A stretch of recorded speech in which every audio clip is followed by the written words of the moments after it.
Nostāsts par grāfu Moricu von Mengdenu.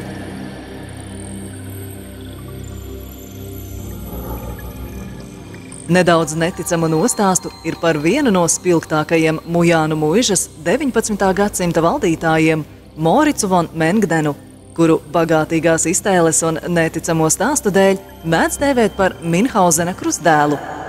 Citreiz ziemā grāfs Mengdens ar savu draugu un līdzvērtīgu melsēju, Vidzemes gubernatoru Augustu von Ettigenu, braukuši pa aizsalušo Burtnieka ezeru, kurā izkaisīti rēgojušies zvejnieku izcirstie āliņģi.